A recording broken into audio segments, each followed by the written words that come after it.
23 de julio de 1943. Campo de exterminio de Treblinka, Polonia ocupada. Franz Stangl observa desde la ventana de su oficina cómo los últimos prisioneros terminan de desmantelar las cámaras de gas. Tras 13 meses operando el campo de exterminio más eficiente del Tercer Reich, donde fueron asesinados 870.000 judíos, Treblinka está siendo desmantelado. La Operación Reinhardt ha llegado a su fin. Misión cumplida. Stangl no muestra ninguna emoción. Para él, Treblinka era simplemente una compleja tarea administrativa que ejecutó con una competencia técnica ejemplar. En sus informes a Berlín, describió con orgullo cómo logró procesar hasta 15.000 personas en un solo día, superando a todos los demás campos de exterminio en eficiencia operativa. Pero ahora, en julio de 1943, las tropas soviéticas avanzaban inexorablemente por el frente oriental. La guerra estaba cambiando de rumbo.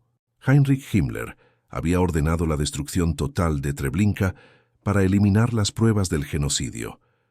Stangl supervisaba personalmente la operación.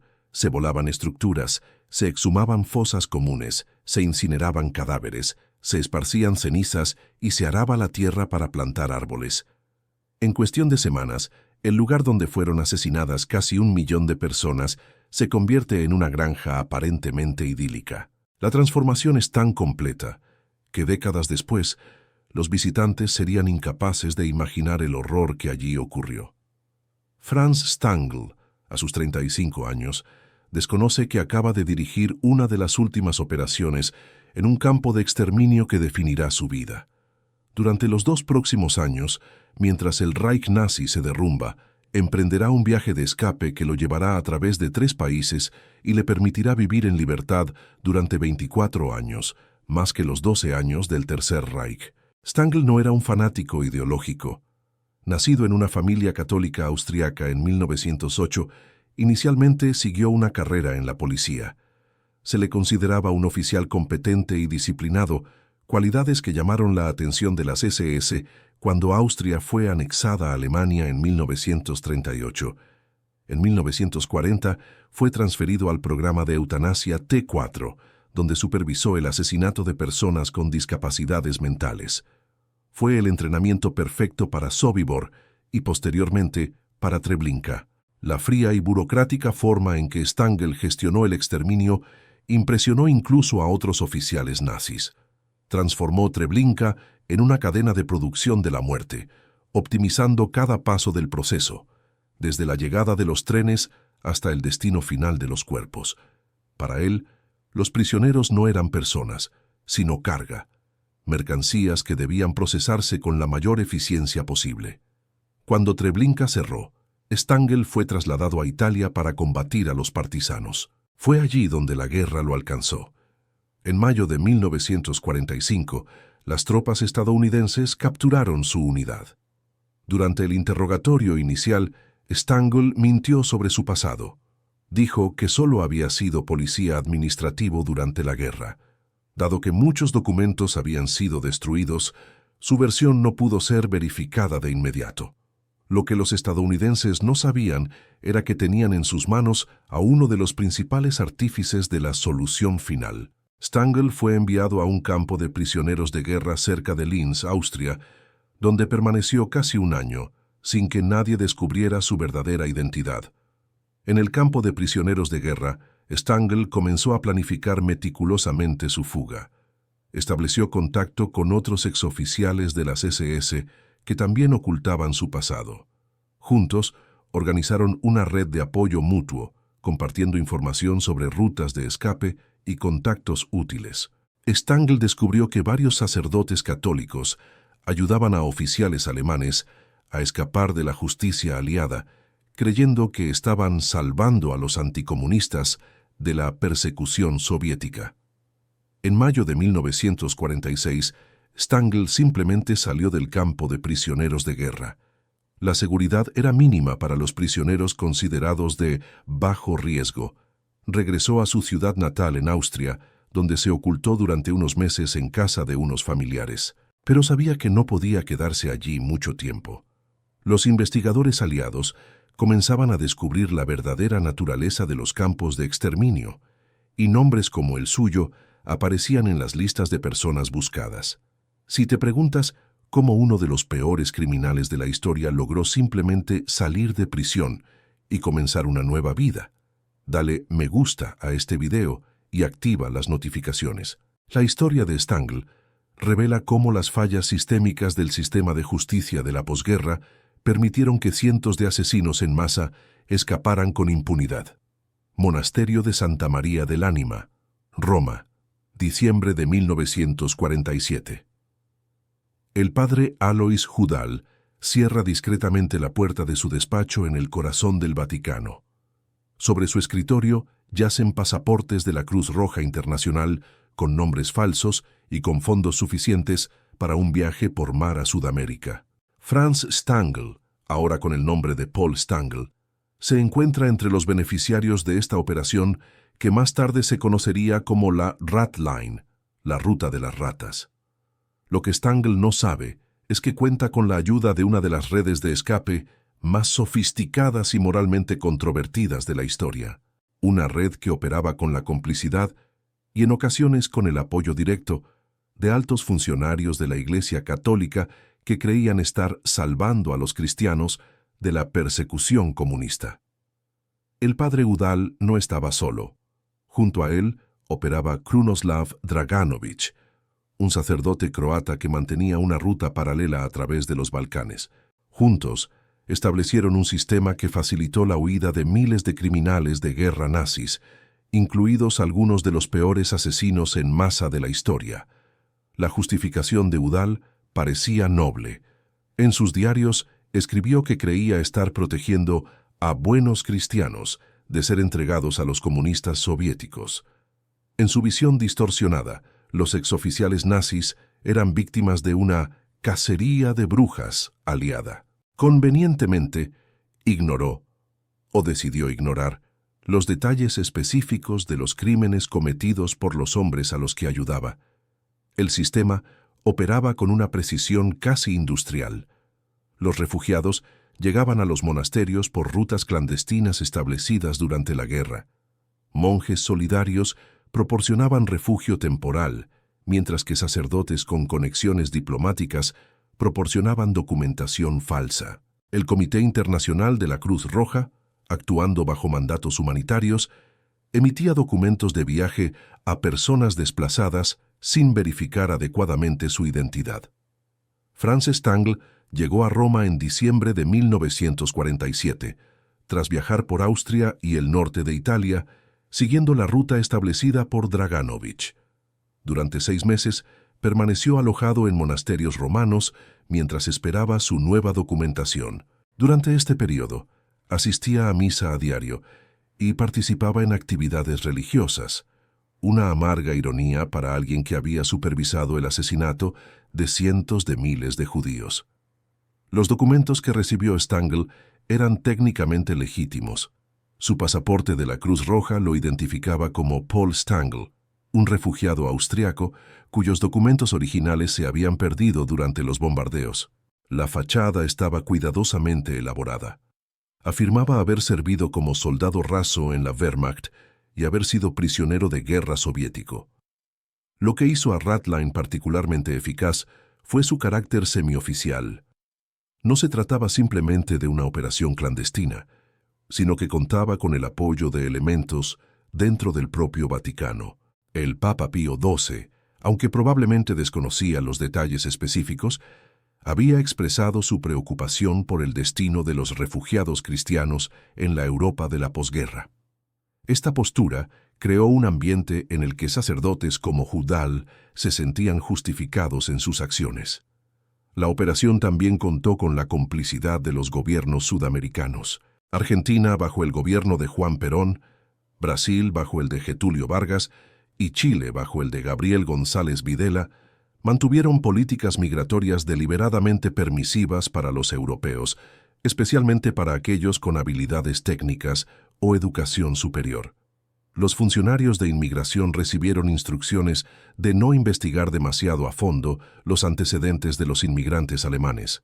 Documentos diplomáticos desclasificados revelaron décadas después que las autoridades sudamericanas sabían que recibían a exnazis. En muchos casos, esto se consideró ventajoso.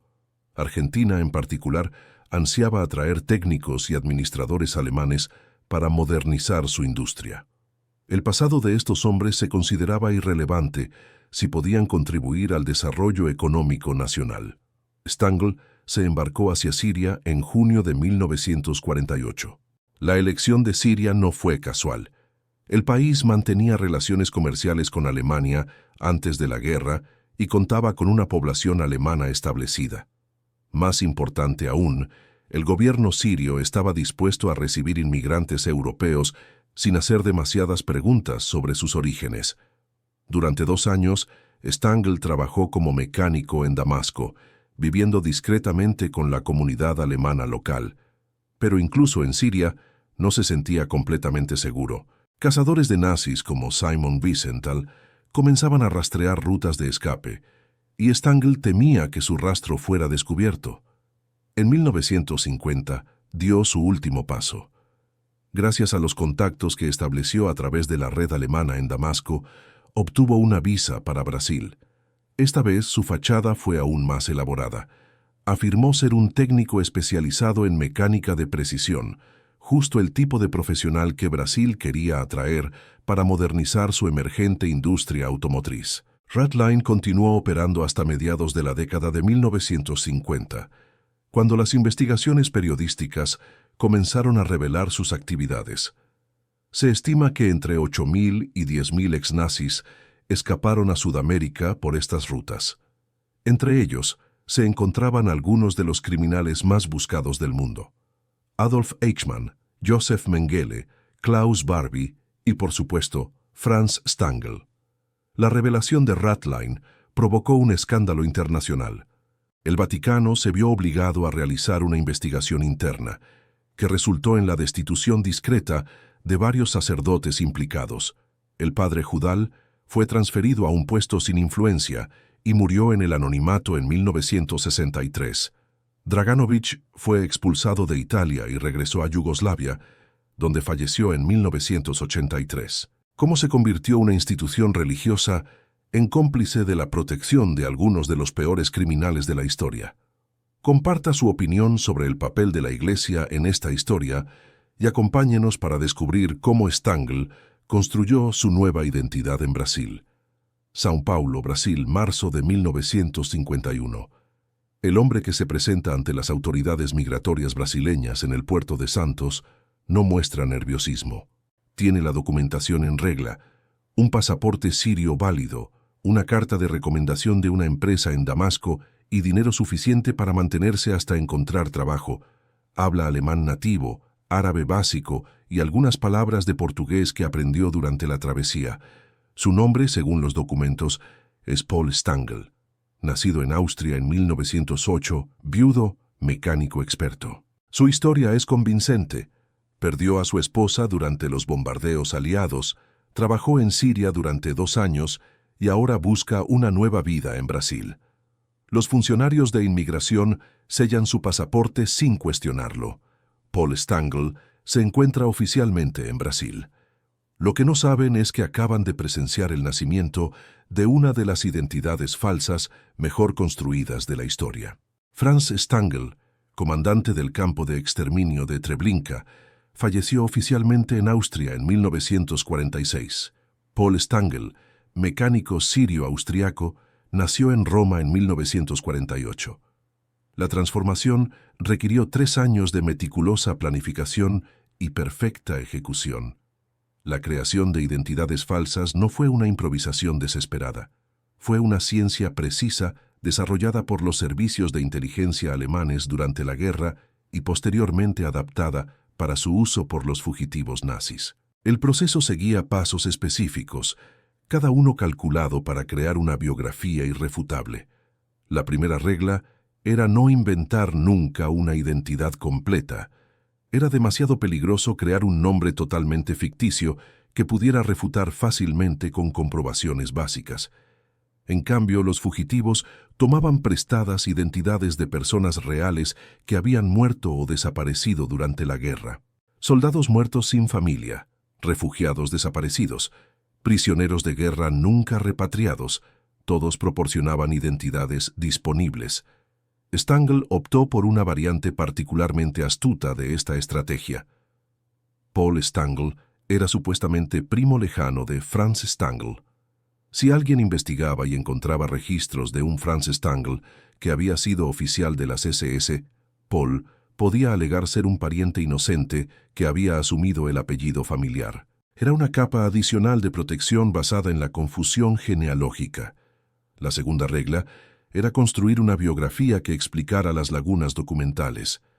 La Segunda Guerra Mundial había creado un caos administrativo masivo. Millones de personas perdieron sus documentos durante bombardeos, evacuaciones forzadas y ocupaciones militares. Cualquier historia plausible sobre documentos perdidos o destruidos se aceptaba generalmente sin cuestionamientos. Paul Stangl afirmó haber perdido todos sus documentos personales durante un bombardeo en Viena en 1944. Su esposa había fallecido en el mismo ataque. Después de la guerra, trabajó informalmente en Siria, donde las autoridades locales emitieron nuevos documentos basándose en su testimonio personal. Esta historia explicaba a la perfección la ausencia de registros austriacos.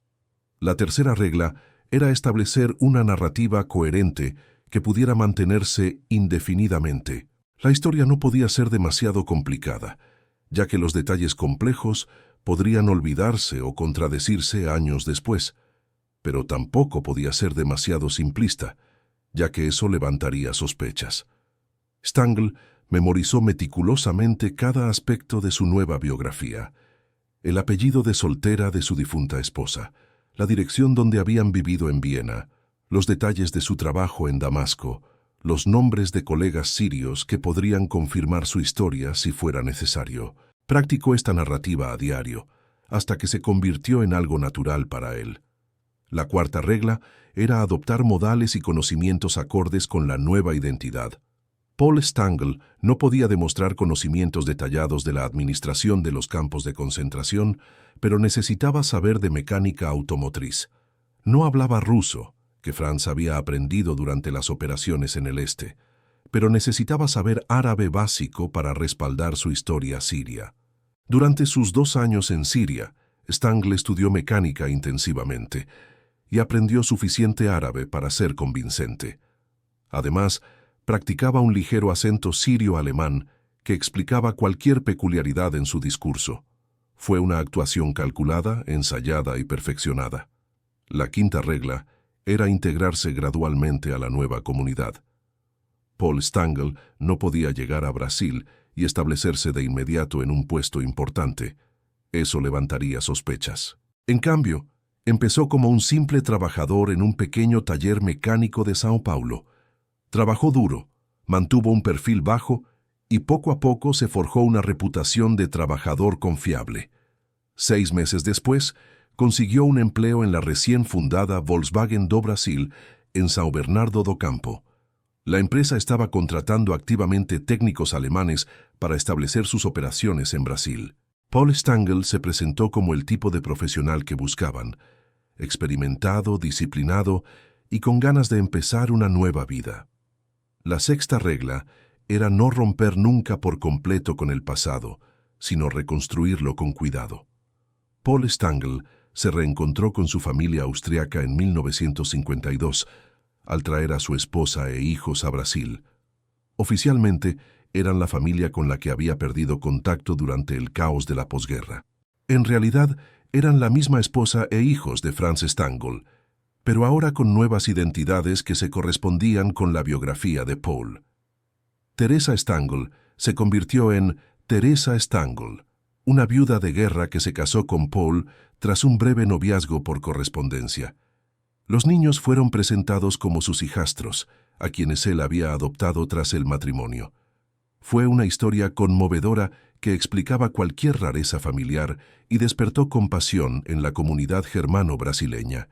La transformación fue completa. Franz Stangl, comandante de Treblinka, ya no existía. En su lugar vivía Paul Stangl, un respetable mecánico germano-sirio que había encontrado una nueva oportunidad en Brasil. Durante 16 años, esta identidad permaneció incuestionable. Paul Stangl era un miembro respetado de la comunidad alemana de São Bernardo do Campo. Participaba en eventos sociales, pagaba sus impuestos con regularidad, crió a sus hijos como un brasileño normal. La habilidad de su nueva identidad era tan convincente que ni siquiera sus vecinos más cercanos sospecharon nada. Paul Stangl era el vecino ideal, trabajador, respetuoso y servicial. Ayudaba a arreglar los coches de los vecinos, participaba en barbacoas comunitarias y jugaba al fútbol con los niños del barrio. Era el camuflaje perfecto para uno de los peores criminales de la historia. La capacidad humana de reinvención es impresionante, pero cuando se usa para evadir la justicia, se vuelve profundamente perturbadora. ¿Qué opinas de alguien que logró vivir una doble vida tan convincente? Quédate con nosotros para ver cómo esta farsa perfecta comenzó a desmoronarse. São Bernardo do Campo, São Paulo, domingo 15 de abril de 1962. Paul Stangl se despierta temprano, como siempre los domingos. Su esposa, Teresa, ya está en la cocina preparando café. Los niños, ahora adolescentes, siguen durmiendo. Es un domingo típico en la vida de una familia alemana de clase media del interior de Sao Paulo. Paul lee el periódico, toma su café cargado y se prepara para otro merecido día de descanso tras una semana de trabajo en Volkswagen. A las 9 de la mañana la familia Stangl camina hacia la iglesia luterana local. Paul saluda cordialmente a los vecinos, pregunta por la salud de la vecina, se ofrece a ayudar a arreglar el coche de un amigo. Es el comportamiento típico de un hombre de familia respetable que se ha integrado perfectamente en la comunidad brasileña. Lo que nadie imagina, ni siquiera su propia familia, es que este hombre bondadoso, que reparte sonrisas y saludos dominicales, supervisó personalmente el asesinato de 870,000 personas, que sus manos, ahora manchadas de grasa de mecánico, firmaron órdenes para acelerar el ritmo de las cámaras de gas, que su voz, ahora usada para hablar de fútbol y política brasileña, gritó órdenes para separar a las familias judías en la rampa de selección de Treblinka. La doble vida de Franz Stangl, como Paul Stangl, duró 19 años y representa uno de los casos más extraordinarios y perturbadores de reinvención personal de la historia. Durante casi 2 décadas, uno de los artífices del Holocausto vivió como un ciudadano ejemplar en una comunidad que lo admiraba y respetaba. La rutina diaria de Paul Stangl era meticulosamente normal. Se despertaba a las 5:30 am para llegar puntual al trabajo en Volkswagen. Tomaba el mismo autobús todos los días y recibía a los mismos pasajeros. En la fábrica era conocido como un mecánico excepcionalmente competente y un supervisor respetado. Sus colegas brasileños lo describían como un auténtico alemán, disciplinado, puntual y técnicamente perfecto. Hans Müller, un colega brasileño que trabajó con Stangl durante 10 años, recordó: Paul era el tipo de hombre que uno quería como vecino, siempre dispuesto a ayudar, siempre con una palabra amable. Cuando mi hijo enfermó, se ofreció a pagar las citas médicas. Era generoso con los necesitados. Esta generosidad no era fingida. Documentos posteriores revelaron que Paul Stangl donaba regularmente a orfanatos locales y participaba en campañas benéficas organizadas por la comunidad alemana. En una ocasión, organizó una colecta entre los empleados alemanes de Volkswagen para ayudar a las familias brasileñas afectadas por las inundaciones. Era un filántropo activo y reconocido. La familia Stangl se integró plenamente a la vida brasileña. Los niños hablaban portugués a la perfección y se consideraban brasileños. La hija menor, Renate, ni siquiera recordaba Austria. Había emigrado con solo 5 años. Para ella, Paul Stangl era simplemente un padre cariñoso que contaba historias sobre la vieja Europa y enseñaba disciplina alemana mezclada con cariño brasileño. Teresa Stangl también se adaptó a la perfección. Aprendió portugués, se hizo amiga de vecinos brasileños y se convirtió en una figura respetada en la comunidad germano-brasileña de São Bernardo. Organizaba festivales de junio para familias alemanas, enseñaba a niños brasileños a preparar strudel austriaco y servía de intermediaria cultural entre los inmigrantes recién llegados y la comunidad local. Durante las reuniones familiares, Paul Stangl era el centro de atención. Contaba anécdotas divertidas sobre las diferencias culturales entre alemanes y brasileños, tocaba el acordeón y cantaba canciones folclóricas austriacas, bailaba con su esposa, jugaba con sus nietos. Era la imagen perfecta de un abuelo cariñoso que había encontrado la felicidad en una nueva patria. Pero hubo momentos en que la máscara se desvaneció casi imperceptiblemente. Los vecinos ocasionalmente notaron que Paul se volvía extrañamente silencioso cuando las conversaciones derivaban hacia temas como la Segunda Guerra Mundial. Si alguien mencionaba los campos de concentración o el Holocausto, cambiaba de tema rápidamente. Algunos lo atribuyeron al trauma típico de los soldados alemanes que preferían no hablar de una guerra perdida. Carlos Santos, un vecino brasileño que vivía cerca de los Stangl, recordó: «Siempre me pareció extraño que un hombre tan hablador se quedara callado cuando alguien hablaba de la guerra. Una vez le pregunté directamente dónde había servido, y me dijo que había sido herido joven y que había pasado la mayor parte de la guerra en hospitales. Luego cambió de tema rápidamente». La versión oficial de Paul sobre su pasado militar fue cuidadosamente vaga. Afirmó haber sido un soldado raso de la Wehrmacht, herido en Francia en 1940, y posteriormente haber trabajado en puestos administrativos lejos del frente. Al ser presionado para obtener más detalles, desarrolló un ligero tartamudeo nervioso y afirmó que las lesiones en la cabeza afectaron su memoria. Fue una actuación convincente que desalentó la curiosidad excesiva. En Volkswagen, Paul Stangl ascendió rápidamente. Su competencia técnica era innegable, y sus habilidades administrativas desarrolladas durante sus años como capataz de campo lo convirtieron en un supervisor natural. En 1958 fue ascendido a supervisor de línea, liderando un equipo de 40 trabajadores brasileños y alemanes. Irónicamente, sus colegas elogiaban su capacidad para organizar grupos de trabajo y maximizar la eficiencia productiva. Paul tenía un talento natural para la logística, recordaba Joaquim Silva, un obrero brasileño. Podía organizar la línea de producción para que todo funcionara a la perfección. Era como si tuviera experiencia previa en la gestión de operaciones complejas. Esta experiencia previa fue, por supuesto, la época en que organizó la logística de la muerte en Treblinka. Las mismas habilidades que había empleado para optimizar el procesamiento de prisioneros se aplicaban ahora para maximizar la producción de automóviles. Fue una transferencia de conocimiento macabra, pero efectiva. Paul Stangl también se convirtió en mentor informal de jóvenes ingenieros alemanes que llegaron a Brasil para trabajar en Volkswagen. Les enseñó no solo técnicas mecánicas, sino también cómo adaptarse a la cultura brasileña. Fue considerado un modelo de integración exitosa dentro de la comunidad de expatriados alemanes. Los fines de semana, la casa Stangl se convertía en punto de encuentro para las familias alemanas de la región. Teresa cocinaba platos tradicionales austriacos, Paul tocaba música y los niños jugaban en el patio. Era un trocito de Austria recreado en las afueras de Sao Paulo, donde los refugiados de guerra podían sentir nostalgia sin tristeza. En 1965, cuando Volkswagen celebró su 10º aniversario en Brasil, Paul Stangl fue homenajeado como uno de los pioneros de la industria automotriz brasileña. Recibió una placa conmemorativa y una bonificación económica. Durante la ceremonia, pronunció un breve discurso en el que agradeció a Brasil por haberle dado una segunda oportunidad. La ironía era amarga.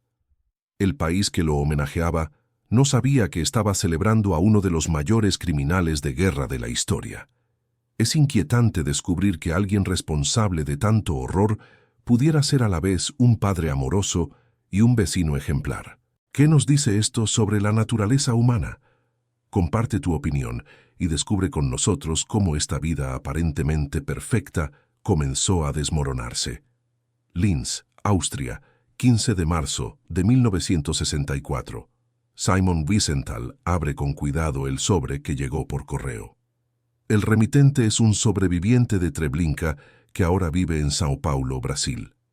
Dentro del sobre hay una carta manuscrita en alemán y una fotografía recortada de un periódico brasileño. La carta es breve pero explosiva. Señor Wiesenthal, creo haber encontrado a Franz Stangl. Trabaja en una fábrica de automóviles en Sao Paulo y usa el nombre de Paul Stangl. Para Wiesenthal, esta era la clase de pista que había esperado durante casi 20 años.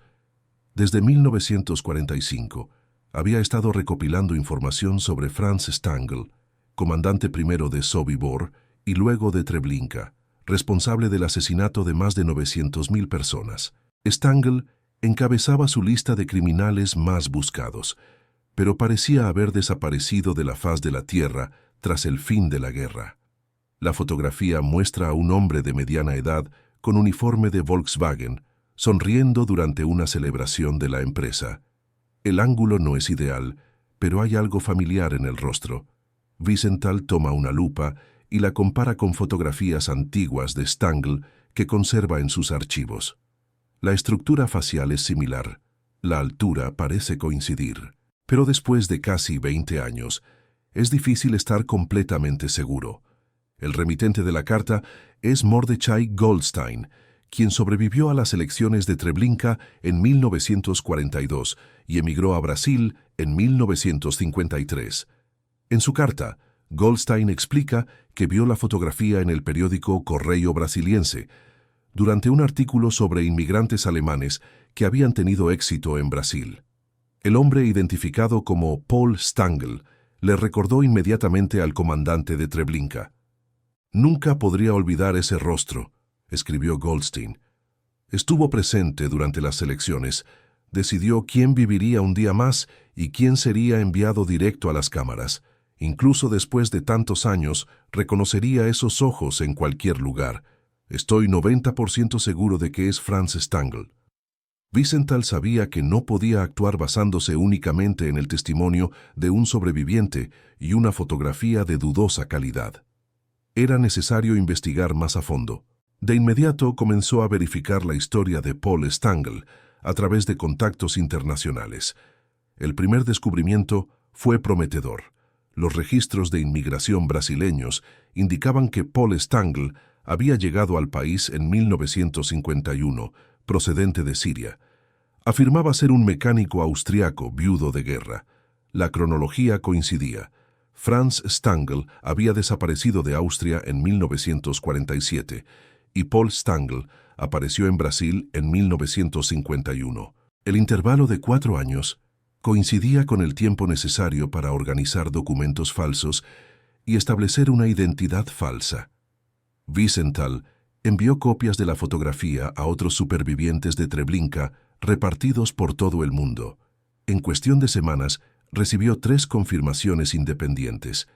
Karl Bolke, residente en Nueva York, escribió: «Sin duda, es Stangl.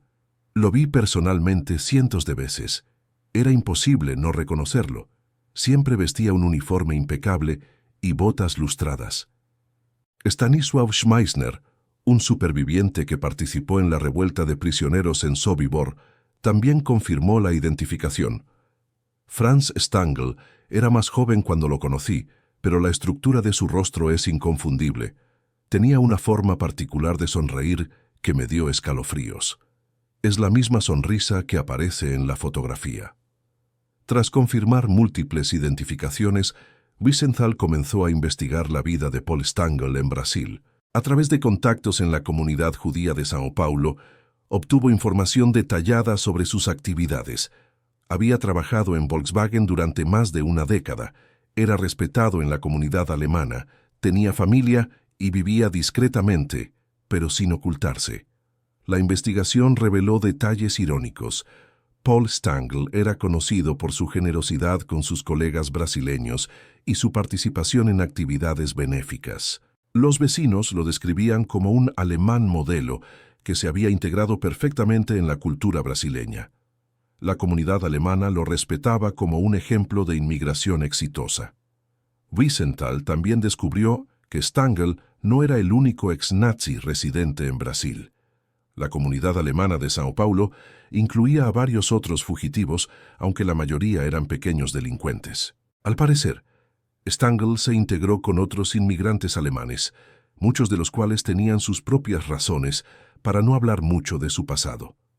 En mayo de 1964, Wiesenthal tenía pruebas suficientes para contactar a las autoridades, pero se enfrentaba a un dilema. ¿Cómo convencer al gobierno brasileño de que investigara a un ciudadano aparentemente respetable basándose en el testimonio de supervivientes de campos de concentración? Brasil mantenía relaciones amistosas con Alemania y no tenía tradición de enjuiciar a criminales de guerra europeos. Wiesenthal decidió ejercer presión diplomática indirecta. Contactó al gobierno austriaco, que emitió una solicitud oficial de información sobre Paul Stangl. Simultáneamente, alertó a periodistas de investigación internacionales, quienes comenzaron a publicar artículos sobre ex-nazis que vivían libremente en Sudamérica. La estrategia funcionó. En diciembre de 1964, la Policía Federal de Brasil inició una investigación discreta sobre Paul Stangl. Agentes visitaron su domicilio y lugar de trabajo, alegando que se trataba de una revisión rutinaria de sus documentos de inmigración. Stangl cooperó plenamente, proporcionando toda la documentación solicitada. Su tapadera resistió la investigación preliminar. Pero Wiesenthal no se rindió. En 1965, accedió a documentos nazis recién descubiertos en archivos soviéticos. Entre ellos, encontró órdenes oficiales firmadas por Franz Stangl durante su etapa como comandante de Treblinka. La escritura a mano proporcionó evidencia física crucial que complementó los testimonios de los sobrevivientes. Simultáneamente, investigaciones en Austria revelaron que Franz Stangl había sido encarcelado brevemente por los aliados en 1945, pero que había escapado de un campo de prisioneros de guerra.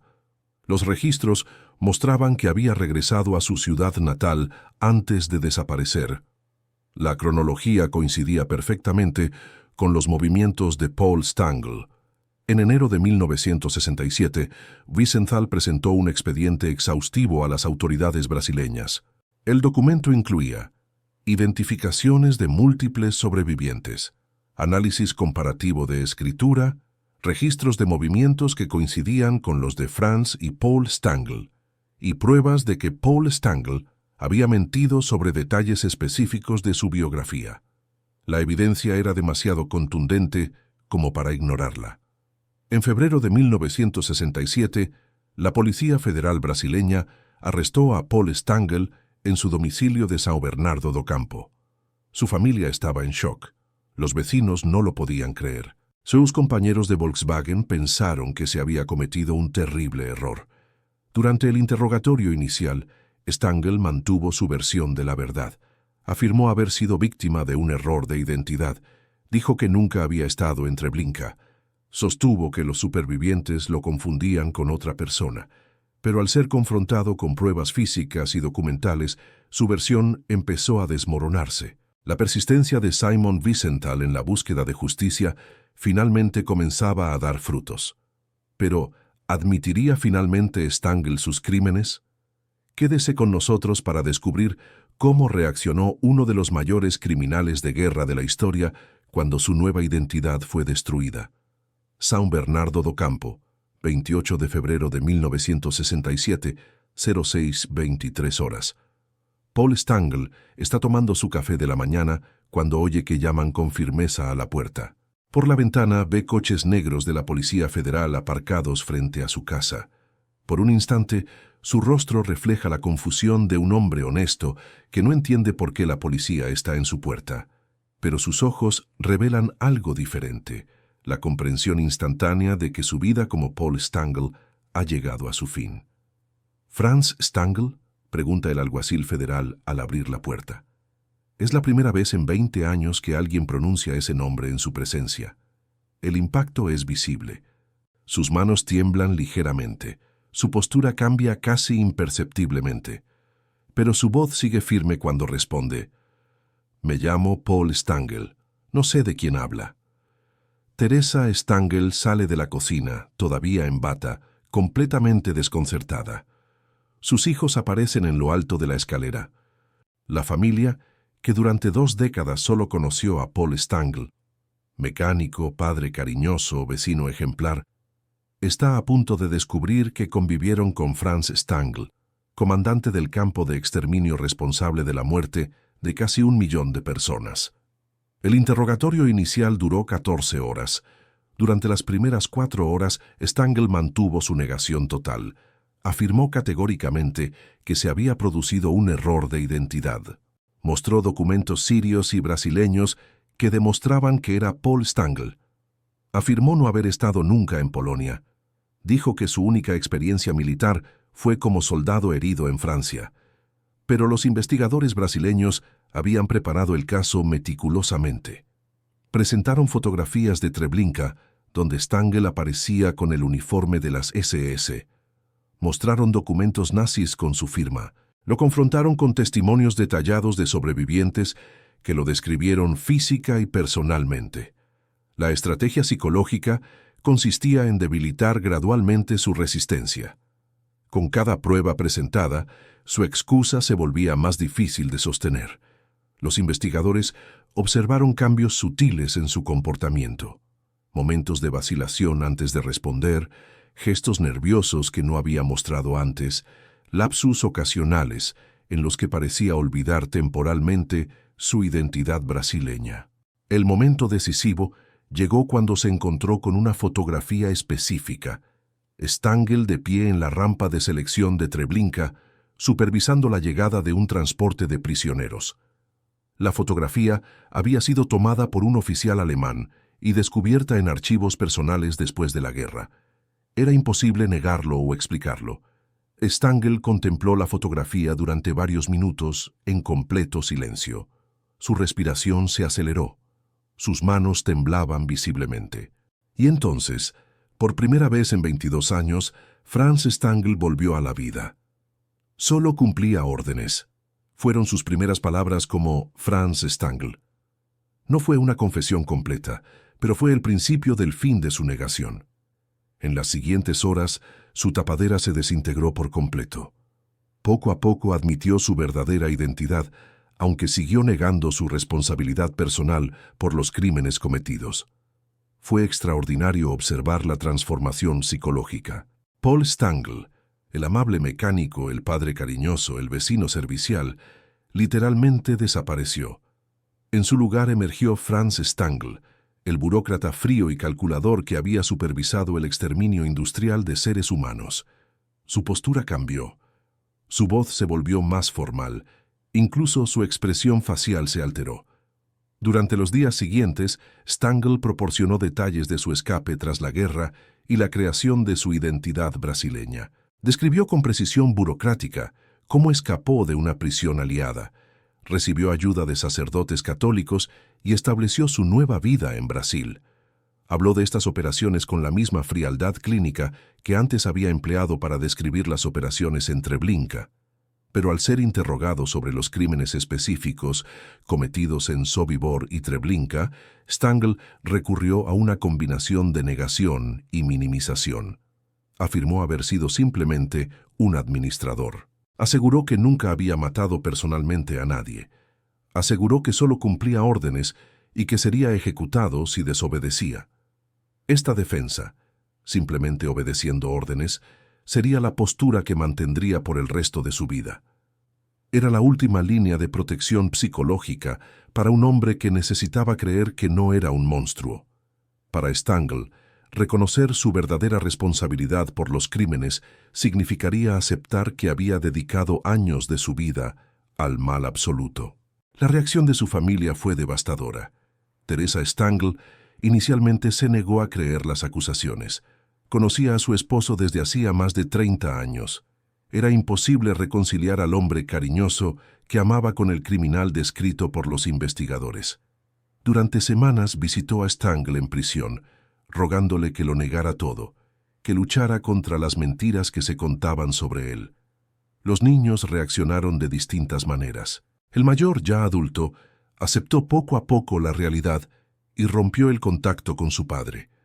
La hija mediana intentó mantenerse neutral, visitándolo ocasionalmente, pero evitando hablar del pasado. La menor, aún adolescente, quedó traumatizada al descubrir que el padre al que adoraba era considerado uno de los peores criminales de la historia. La comunidad alemana de San Bernardo estaba conmocionada. Al principio, muchos se negaban a creerlo. Paul Stangl era demasiado conocido, demasiado respetado, demasiado normal para ser un criminal de guerra. Pero a medida que se acumulaban las pruebas, la comunidad tuvo que afrontar la inquietante realidad de haber convivido con un artífice del Holocausto durante 2 décadas. Los colegas de Volkswagen describieron una mezcla de incredulidad y horror. Hans Müller, quien había trabajado estrechamente con Stangl durante 10 años, dijo más tarde: ¿Cómo puede aceptar que el hombre que ayudó a reparar el coche de su hijo también supervisara el asesinato de cientos de miles de niños? No podía conciliar ambas realidades. La empresa se enfrentó a un escándalo de relaciones públicas. Los periodistas cuestionaron si Volkswagen sabía que estaba empleando a un criminal de guerra. La empresa negó tener conocimiento previo, alegando que Stangl había proporcionado documentación aparentemente legítima durante el proceso de contratación. Sin embargo, el incidente obligó a muchas empresas brasileñas a reevaluar sus prácticas de verificación de antecedentes para inmigrantes europeos. El gobierno brasileño se encontraba en una situación diplomática delicada. Stangl era técnicamente un ciudadano brasileño que llevaba 16 años residiendo en el país, pero también era claramente un criminal de guerra que había engañado a las autoridades sobre su identidad. La solución era permitir su extradición a Alemania Occidental, donde sería juzgado en tribunales alemanes. Durante los meses que esperó su extradición, Stangl permaneció en prisión en Sao Paulo, recibía visitas ocasionales de periodistas y mantenía varias sesiones con psiquiatras forenses. Estos encuentros revelaron la extraordinaria capacidad de compartimentación que le había permitido mantener su doble vida. Stangl podía hablar de su vida como Paul Stangl, su trabajo, su familia, sus amistades, con una nostalgia aparentemente genuina. Demostraba un profundo afecto por su familia brasileña y orgullo por sus logros profesionales. Pero cuando la conversación se desplazó hacia Treblinka, su personalidad se transformó. Se volvió frío, a la defensiva e impersonal. El colapso de la identidad de Paul Stangl reveló no solo la fragilidad de las identidades construidas, sino también la capacidad humana de vivir vidas completamente compartimentadas. ¿Cómo reaccionas al descubrir que alguien puede ser a la vez un padre amoroso y un criminal de guerra? Únete a nosotros para descubrir cómo Stangl se enfrentó a la justicia alemana. Tribunal de Düsseldorf, Alemania Occidental, 13 de mayo de 1970. Franz Stangl entra en la sala del tribunal por primera vez en suelo alemán, desde su fuga en 1947. A sus 62 años, su cabello es completamente blanco, pero su postura se mantiene erguida y militar. Viste un sencillo traje oscuro proporcionado por el sistema penitenciario alemán. Su mirada recorre la sala llena de periodistas, supervivientes y curiosos. En el estrado de los testigos, 40 supervivientes de Treblinka y Sobibor esperan confrontar al hombre que comandó los campos donde fueron asesinadas casi 1 millón de personas. Muchos de ellos viajaron desde países lejanos, algunos dejando a sus familias por primera vez en décadas, unidos por un mismo propósito: asegurar que Franz Stangl finalmente responda por sus crímenes. El juez Hans-Heinz Dux abre la sesión con unas palabras que resonarán a lo largo de la historia. Franz Paul Stangl se le acusa de complicidad en el asesinato de 900.000 personas en los campos de exterminio de Sobibor y Treblinka entre abril de 1942 y octubre de 1943. ¿Cómo se declara? Stangl se levanta lentamente. Su voz es clara y firme. Inocente, Su Excelencia. Solo era un administrador que cumplía órdenes de mis superiores. Esta respuesta, solo cumplía órdenes, sería su defensa constante durante los 13 meses de juicio posteriores. Stangl nunca negó su presencia en los campos. No podía negarlo. Había fotografías, documentos, demasiados testigos, pero constantemente minimizó su participación y negó su responsabilidad personal en los asesinatos. Su estrategia de defensa fue psicológicamente sofisticada. Admitió haber dirigido los campos, pero afirmó que su función era puramente administrativa. Aseguró que nunca había matado personalmente a nadie. Aseguró que si se negaba a obedecer las órdenes, sería ejecutado y reemplazado por alguien posiblemente peor. Fue una defensa que transformó al perpetrador en víctima de las circunstancias. El primer testimonio devastador provino de Samuel Reichsman, un sobreviviente de la revuelta de Treblinka. Reichsman había presenciado algunas de las peores atrocidades en el campo y conocía personalmente a Stangl. Su descripción fue meticulosa y aterradora. Stangl siempre estuvo presente durante las elecciones. Supervisó personalmente la organización de los transportes. Lo vi cientos de veces bajando por la rampa, observando cómo separaban a familias enteras. Nunca mostró ninguna emoción. Para él, éramos solo números a procesar. Stangl escuchó este testimonio sin expresión alguna. Cuando tuvo la oportunidad de responder, dijo con calma: solo supervisaba las operaciones administrativas. No tomaba decisiones sobre quién viviría o moriría. Esas decisiones provenían de Berlín.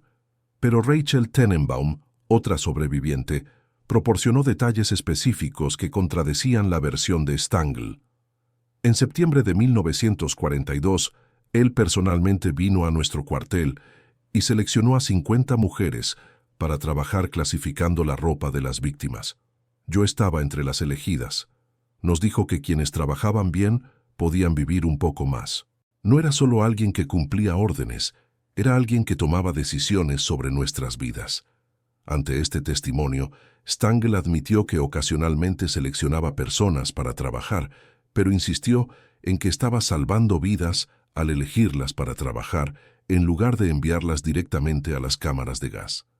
Fue una racionalización que reveló su extraordinaria capacidad para reinterpretar sus actos más crueles como gestos humanitarios.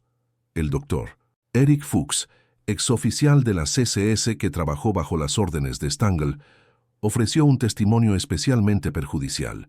Fuchs describió cómo Stangl había optimizado las operaciones de Treblinka para maximizar la eficiencia. Stangl estaba obsesionado con las estadísticas. Quería saber cuántas personas podíamos procesar por hora, por día, por semana. Estudiaba las cifras como un empresario estudia los informes de producción. Para él, el campo debía operar con la máxima eficiencia. Esta revelación fue crucial, porque demostró que Stangl no era un observador pasivo que seguía órdenes, sino un administrador activo que tomaba iniciativas para mejorar el desempeño del campo de exterminio. Durante su testimonio, que duró 5 días, Stangl intentó presentarse como un hombre común y corriente, atrapado en una situación imposible. Describió su trayectoria desde la policía austriaca hasta el programa de eutanasia T4 y, finalmente, los campos de exterminio. Afirmó que nunca había solicitado estas asignaciones. Siempre eran órdenes de sus superiores que no podía rechazar. Yo era católico practicante, declaró ante el tribunal. Lo que ocurría en esos lugares contradecía todas mis creencias, pero no tenía otra opción. Si me negaba, me ejecutarían por insubordinación y pondrían a alguien aún peor en mi lugar. Pero el fiscal Wolfgang Weber demolió esa defensa con una documentación meticulosa. Presentó pruebas de que Stangl había solicitado activamente su traslado a Treblinka tras comandar Sobibor. Mostró informes en los que Stangl se enorgullecía de mejorar la productividad de los campos. Demostró que Stangl había recibido ascensos y recompensas por su eficiencia. Si simplemente cumplías órdenes a regañadientes, preguntó Weber, ¿por qué solicitaste un traslado a un campo de exterminio aún más grande? ¿Por qué te jactaste en los informes del aumento del número de personas asesinadas? ¿Por qué aceptaste ascensos basados en tu competencia para administrar genocidio? Stangl no tenía respuestas convincentes. Sus justificaciones se volvieron cada vez más contradictorias. En un momento dado, Afirmó que no sabía que Treblinka era un campo de exterminio cuando aceptó el mando. En otro, admitió que lo supo desde el principio, pero afirmó que no tenía alternativa. El aspecto más inquietante de su testimonio fue su persistente negación de que las víctimas fueran personas reales. Stangl se refería constantemente a ellas como cargamento, el mismo término que había usado durante la guerra. Cuando se le preguntaba sobre familias o niños específicos que habían sido asesinados bajo su mando, respondía con estadísticas abstractas. ¿No recuerda a ninguna víctima como un ser humano individual?, preguntó el juez. Stangl reflexionó durante varios minutos antes de responder. Era imposible pensar en ellos como individuos. Si lo hiciera, no funcionaría. Eran números que había que procesar. Esta confesión involuntaria reveló la esencia de cómo Stangl había logrado participar en el genocidio, mediante la deshumanización total de sus víctimas. Para él, los prisioneros nunca fueron personas, sino problemas administrativos que debían resolverse con la mayor eficacia posible. El juicio duró 61 sesiones e incluyó el testimonio de 52 sobrevivientes. Cada uno aportó una pieza clave, construyendo un retrato completo de Stangl, no como una víctima de las circunstancias, sino como un perpetrador activo y entusiasta. El 22 de diciembre de 1970, el tribunal declaró a Stangl culpable de complicidad en el asesinato de 900.000 personas y lo condenó a cadena perpetua. El juez Dux explicó la sentencia. El acusado no era simplemente un funcionario que cumplía órdenes. Era un administrador competente y celoso que tomaba iniciativas para maximizar la eficacia de las operaciones genocidas. El juicio de Stangl reveló cómo burócratas comunes y corrientes pueden convertirse en artífices del mal al deshumanizar a sus víctimas. ¿Cómo crees que una persona normal llega a ver a otros seres humanos simplemente como trabajos? Acompáñanos para ver los últimos momentos de uno de los peores criminales de la historia. Prisión de Düsseldorf, 28 de junio de 1971. Franz Stangl está sentado en su celda leyendo cartas de su familia brasileña. Le tiemblan ligeramente las manos, no por nerviosismo, sino por los primeros síntomas de lo que resultaría ser un infarto fatal. Han pasado 4 meses desde su condena y cadena perpetua, y por primera vez en su vida adulta, está completamente solo con sus recuerdos. Ya no hay necesidad de mantener la fachada de Paul Stangl. Ya no hay necesidad de fingir ser un mecánico alemán traumatizado por la guerra. Por primera vez en 28 años, Franz Stangl puede ser quien realmente es, y esta constatación lo está destruyendo psicológicamente. Durante esos últimos meses, Stangl concedió una serie de entrevistas extraordinarias a la periodista Gita Sereny. Estas conversaciones, que posteriormente se publicarían en el libro Into That Darkness, representan algunos de los relatos más penetrantes y perturbadores de la mentalidad de un perpetrador del Holocausto. Sereny, una periodista experimentada que había cubierto los juicios de Nuremberg, estaba decidida a comprender cómo hombres aparentemente comunes se convirtieron en artífices del genocidio. Stangl, aislado y confrontando gradualmente la magnitud de sus crímenes, demostró ser una persona más abierta de lo que ella esperaba. «¿Por qué me cuentas estas cosas?», preguntó Sereny durante una de sus conversaciones. «¿Por qué estás dispuesto a hablar de Treblinka?». La respuesta de Stangl fue reveladora. «Porque por primera vez en mi vida ya no necesito mentir sobre quién soy. Ya no necesito fingir ser Paul Stangl. Es casi un alivio poder hablar de Franz Stangl, incluso si se trata de las peores cosas que hizo». Esta confesión reveló el extraordinario coste psicológico de vivir una doble vida durante 3 décadas. Stangl había reprimido su verdadera identidad de tal manera que recuperarla, incluso en las circunstancias más terribles, le supuso una especie de liberación. Durante sus conversaciones con Sereny, Stangl proporcionó detalles íntimos sobre el funcionamiento interno de Treblinka que nunca había revelado durante el juicio. Describió la rutina diaria de exterminio con una frialdad clínica que resultaba a la vez informativa y aterradora. «Mi día empezaba a las 6 de la mañana», relató. Hacía una inspección minuciosa del campo. Comprobaba que las cámaras de gas funcionaban correctamente. Revisaba los informes de la noche anterior sobre cuántas personas habían sido procesadas. Luego me preparaba para los traslados del día. Cuando Sereni le preguntó cómo lograba psicológicamente supervisar los asesinatos masivos diarios, Stangl explicó su proceso de deshumanización. Tienes que entender que nunca los vi como personas. Desde el primer día me los presentaron como carga, como mercancía a procesar. Al pensar en ellos de esa manera, se convierte en un problema administrativo como cualquier otro.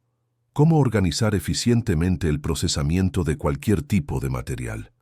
Esta revelación fue crucial para comprender cómo fue posible el Holocausto. No fue obra de psicópatas sádicos, sino de burócratas eficientes que habían aprendido a ver a los seres humanos como problemas logísticos. Stangl admitió que hubo momentos en que la realidad traspasó su coraza psicológica. Describió una ocasión en Treblinka en la que una niña pequeña escapó de las cámaras de gas y corrió desnuda por el campo, gritando de pánico. Por un instante, Stangl la vio como una niña de verdad, la hija de alguien en lugar de una unidad de posición. Les ordené que la recogieran y se la llevaran de vuelta, le contó a Sereni, pero no pude dormir esa noche. No dejaba de pensar en la niña. Por un momento, había sido real para mí, y eso era peligroso. Si empezaba a verlas como personas reales, no podría seguir funcionando. Stangl desarrolló varias estrategias psicológicas para mantener la distancia emocional con sus víctimas. Una consistía en centrarse exclusivamente en aspectos técnicos y administrativos. En lugar de pensar en las personas asesinadas, pensaba en números, estadísticas y problemas logísticos. Otra consistía en culpar a las autoridades superiores de todas las decisiones importantes. Nunca tomé la decisión de matar a estas personas, insistió repetidamente. Esa decisión se tomó en Berlín. Simplemente estaba implementando políticas decididas por otros. Pero Sereni insistió, ustedes tomaron decisiones sobre cómo implementar estas políticas, desarrollaron métodos para hacer el proceso más eficiente, eligieron participar activamente en lugar de resistirse o solicitar un traslado. Esta línea de preguntas claramente perturbó a Stangl. Admitió que había solicitado un traslado a Treblinka porque vio una oportunidad de mando. Admitió que se enorgullecía de su eficiencia administrativa. Admitió que había recibido ascensos basados en su desempeño. Era bueno en mi trabajo, dijo finalmente. Es terrible admitirlo, pero era muy bueno organizando operaciones complejas, y Treblinka fue la operación más compleja que jamás había dirigido. Cuando Sereni le preguntó si sentía remordimiento por las 870.000 personas asesinadas bajo su mando, Stangl visiblemente luchó por encontrar una respuesta. Siento arrepentimiento. No sé si es lo mismo que remordimiento. Ojalá nada de esto hubiera pasado. Ojalá nunca hubiera estado allí. Pero no puedo decir honestamente que me sienta culpable. Estaba siguiendo órdenes en un sistema que no creé. Esta respuesta ejemplificó la limitación psicológica fundamental de Stangl. Incluso ante la abrumadora evidencia de su responsabilidad personal, fue incapaz de aceptar la culpa moral completa. Era como si una parte de su psique aún estuviera protegida por décadas de racionalización. Sus cartas a su familia revelaron un conflicto similar. En las cartas a su esposa alternaba entre expresar arrepentimiento por su situación e insistir en que lo habían malinterpretado. A sus hijos intentaba explicarles que lo habían obligado a participar en actividades de las que no se sentía orgulloso. «Mis hijos me conocen», escribió en una carta. «Saben que no soy un monstruo. Paul Stangl no era un completo impostor. Una parte de esa persona realmente existía. La parte de mí que amaba a mi familia, que se preocupaba por mis vecinos, que intentaba ser un buen hombre». Esta declaración reveló la extraordinaria capacidad humana para compartimentar. Stangl creía sinceramente que podía ser simultáneamente un padre cariñoso y un comandante de un campo de exterminio. Para él, no se trataba de contradicciones, sino de diferentes aspectos de su personalidad que operaban en contextos separados. Durante sus últimas semanas, Stangl pareció finalmente afrontar la magnitud de sus crímenes. En conversaciones con un capellán de la prisión, mostró signos de colapso psicológico. Empezó a tener pesadillas en las que veía los rostros de sus víctimas. Sufría ataques de ansiedad al oír pasar trenes cerca de la prisión. «No puedo dejar de ver los trenes llegar», le dijo a Sereni durante su última entrevista. «Durante años los borré de mi memoria, pero ahora vuelven, tren tras tren, gente bajando de los vagones, y yo estoy allí supervisándolo todo». Estas últimas confesiones revelaron que incluso los perpetradores más fríos no pueden escapar del peso de sus crímenes. ¿Qué opinas de la capacidad humana para vivir con semejante contradicción interna? Quédate con nosotros para descubrir cómo terminó la historia de Stangl. La historia que acaba de conocer sobre Franz Stangl revela solo una faceta de la tragedia de la posguerra, pero hay otras historias igualmente inquietantes esperando ser contadas. En el video que se reproduce ahora en su pantalla, descubrirá la trayectoria de otro guardia nazi que logró algo aún más impresionante: reinventar por completo su identidad y vivir durante décadas como una persona totalmente diferente. Escapó del colapso del Reich y desapareció. La guardia nazi que reinventó su vida muestra cómo la capacidad humana de transformación puede usarse tanto para el bien como para evadir la justicia. Haga clic ahora y prepárese para otra impactante revelación sobre cómo el pasado nunca desaparece del todo.